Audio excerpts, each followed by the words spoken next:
अभी नहीं, 2025 में तो अपनी सरकार होगी और फिर मोकामा में और भी बेहतर दिन आएंगे। जनता का विश्वास हमें मिलता है। बिहार में भी जनता हम पे भरोसा करेगी, हम उनके भरोसे पे खड़े होते हैं।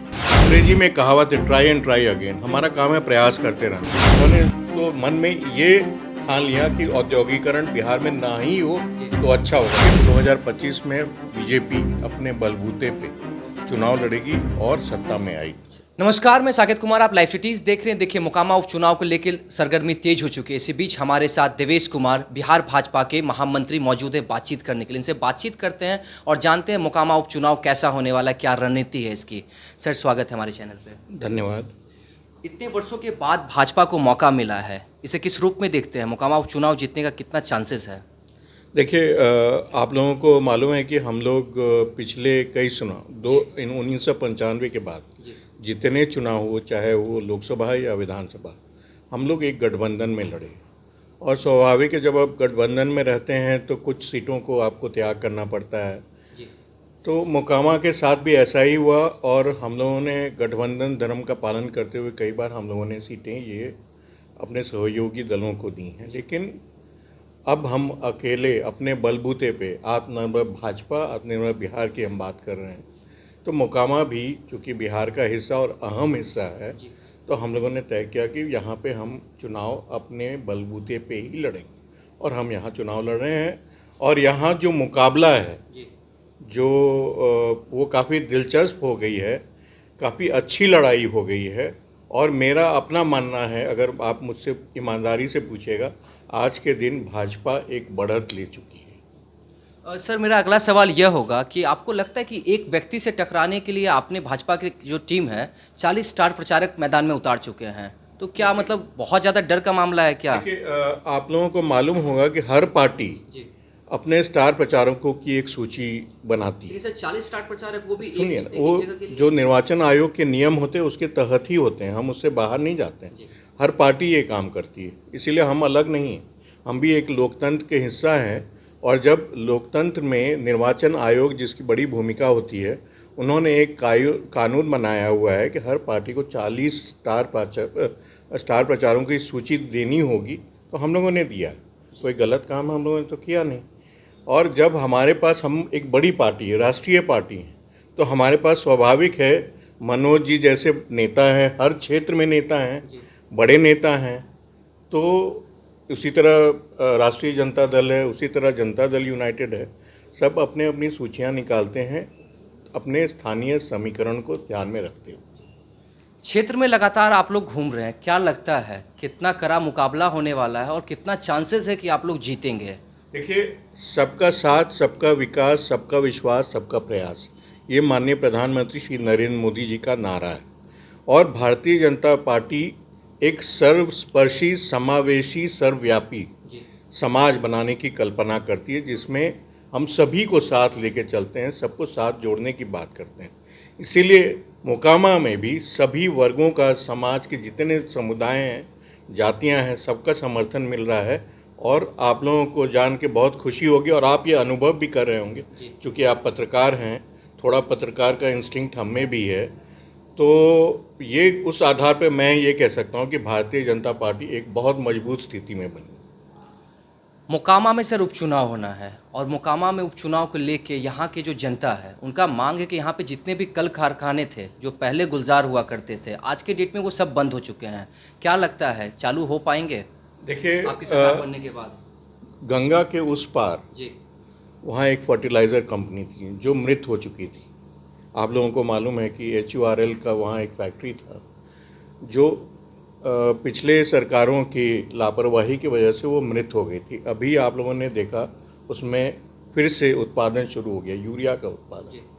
उसी तरह हमारा भी मानना है कि मोकामा में यहाँ पे कई सारी औद्योगिक इकाइयाँ थीं जो अभाव के, सरकारी संरक्षण के अभाव के कारण वो सब धीरे धीरे वो मृत हो गए। भारतीय जनता पार्टी, आपने देखा होगा कि तमाम राज्यों में जहाँ अपनी सरकारें हैं, औद्योगिकरण पे एक खास हम लोगों का उस पर जोर रहता है। औद्योगिकरण होगा तो रोजगार के साधन वो सृजन होंगे और समाज का एक कल्याण होता है। तो मोकामा में भी किसानों की एक बड़ी समस्या रहती है। यहाँ कई सारी औद्योगिक इकाइयाँ थीं जो आज बंद हो गई हैं, उनको पुनर्जीवित करना, किसानों की समस्याओं का ध्यान देना, तमाम क्षेत्र के जो अन्य समस्याएं हैं उनको ध्यान देना और उनको उनका निराकरण करना, ये हमारा उद्देश्य होगा, ये हमारा मकसद रहेगा। एक सवाल मैं आपसे और पूछना चाहूँगा, इससे पहले जदयू के साथ आपका गठबंधन था, इससे पहले भी आपकी सरकार थी, अभी 2 महीने सिर्फ हुए हैं महागठबंधन की नई सरकार जो बिहार में बनी है, तो इससे पहले भी आपकी सरकार थी, तो उस वक्त क्यों नहीं ऐसा कोई फैसला लिया गया यहाँ पे जो भी फैक्ट्रियाँ बंद है?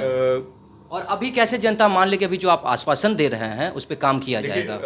मैं उसका विश्लेषण मैं करूँगा, थोड़ा मुझे टाइम देना होगा। देखिए, गठबंधन धर्म था और हम लोग एक गठबंधन में थे, लेकिन जिसका मुखिया हमारी पार्टी का नहीं। लेकिन आप तो मेजोरिटी में थे। मेजॉरिटी में थे मुख्य। देखिए, हमेशा कोई भी सरकार होती है ना, उसमें मुख्यमंत्री या देश का जो प्रधानमंत्री होता है, हेड ऑफ गवर्नमेंट जो होता है, वो सबसे इम्पोर्टेंट, सबसे महत्वपूर्ण भूमिका जो उसकी होती है। उसी तरह बिहार में भी नीतीश कुमार ही, क्योंकि वो आप लोगों ने देखा होगा कि हमारे कई मंत्री थे, वो कई बातें, कई अपने जो सुझाव होते थे लेके जाते थे, लेकिन उन सुझावों को माना नहीं जाता था।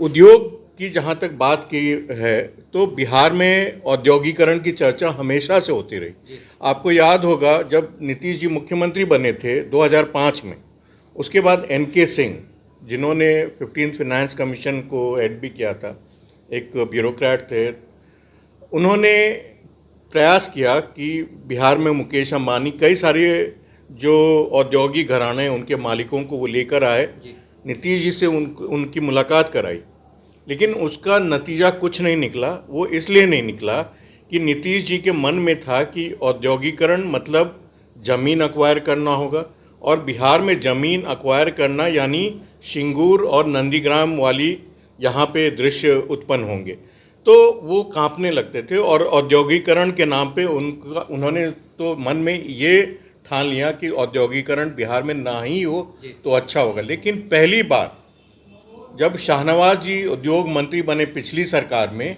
आप लोगों ने देखा होगा कि उन्होंने टेक्सटाइल पॉलिसी, लेदर पॉलिसी और इथेनॉल की कई सारे प्रोडक्शन यूनिट्स उन्होंने शुरू करवाए। 2 पे तो काम भी शुरू हो गया और कई सारे विभिन्न स्टेजेस कंप्लीशन के उसमें थे तो उसका। लेकिन आज उनकी क्या हालत है? सभी जितने अभी इन्होंने एक इन्वेस्टर्स मीट की, कितने उसमें मेमोरेंडम ऑफ अंडरस्टैंडिंग साइन हुए, आप पता कर लें, आपको उसका आपके प्रश्न का जवाब मिल जाएगा। मैं आपसे ये पूछना चाहूँगा, जिस रूप में आपने भी कहा कि बिहार के मुखिया कोई और थे और आपकी सरकार जब उनके साथ थी तो काम नहीं कर पाई, तो अभी भी जब मोकामा में उपचुनाव होगा और जब आप जीतते हैं यहाँ से, भारतीय जनता पार्टी के यहाँ से जीत होती है, तो फिर तो बिहार के मुखिया कोई और ही हैं, आपकी सरकार भी नहीं है, किस रूप में फिर काम करेंगे? देखिए, कोई आवश्यक नहीं, आप कम से कम प्रयास तो करें।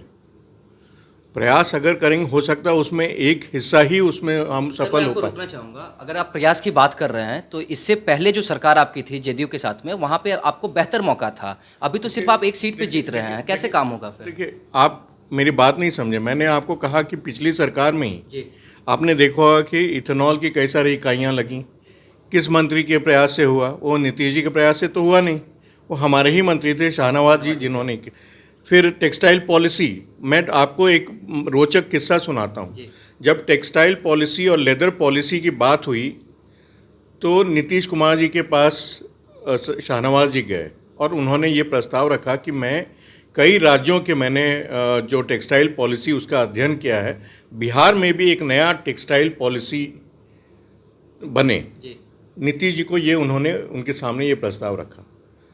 नीतीश जी ने शुरू में हामी भर दी, लेकिन बाद में जब ये प्रस्ताव बन गया तो उसको ठंडे बस्ते में डाल दिया। लेकिन फिर भी हमारे उद्योग मंत्री जी ने उसको परसू किया और फाइनली उसको उन्होंने उनके लिए नीतीश जी को, मुख्यमंत्री जी को परसुएट किया। और टेक्सटाइल पॉलिसी आपने देखा होगा कि टेक्सटाइल और जो लेदर पॉलिसी वो अनवेल हुआ, लोकार्पण उसका हुआ।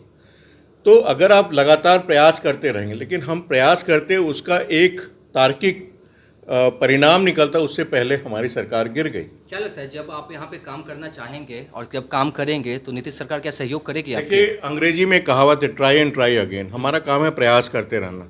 अभी नहीं, 2025 में तो अपनी सरकार होगी और फिर मोकामा में और भी बेहतर दिन आएंगे। जी। जनता सर कैसे विश्वास करे, इस तरह से आप आश्वासन दे रहे हैं। सवाल मैं अपना कर नरेंद्र लेता मोदी सर जी का काम देख रही है पूरे देश में। जी और वही नहीं, भारत में कई ऐसे राज्य हैं, आप लोगों ने देखा होगा कि जनता लगातार अपना विश्वास उन पे जैसे गुजरात में हम लगातार 1995 से सरकार में, मध्य प्रदेश, अभी उत्तराखंड में पहली बार ऐसा हुआ कि वहाँ पेंडुलम एक छोर से दूसरे छोर पे स्विंग करती थी राजनीतिक, लेकिन वहाँ हम पुनः वापस आए। हिमाचल प्रदेश में अभी जो भी संकेत आ रहे हैं पुनः वापस आएंगे, तो जनता का विश्वास हमें मिलता है। बिहार में भी जनता हम पे भरोसा करेगी, हम उनके भरोसे पे खरे उतरेंगे।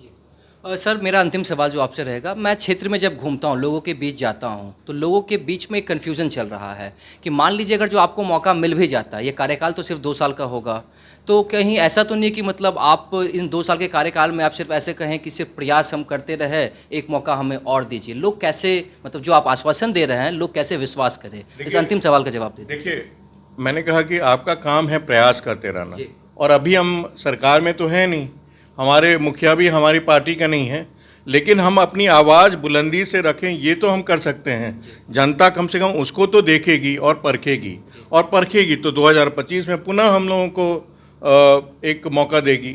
और 2025 में आपको मालूम नहीं क्या हो सकता है, तमाम संभावनाएं हैं, और लेकिन 2025 में बीजेपी अपने बलबूते पे चुनाव लड़ेगी और सत्ता में आएगी। इस वक्त हमारे साथ बातचीत करने के लिए मौजूद थे देवेश कुमार, महामंत्री बिहार के। इनसे आपने सुना क्या कुछ कह रहे थे। इन्होंने जनता को आश्वासन दे रहे हैं कि यहाँ पे जो भी कल कारखाने ठप पड़े हुए हैं, उन्हें ये पूरा प्रयास करेंगे कि उन्हें ये चालू करवाएं। तो इसी तरह की तमाम खबरों को देखने के लिए आप हमारे चैनल को सब्सक्राइब करें, फेसबुक पेज को लाइक करें। धन्यवाद।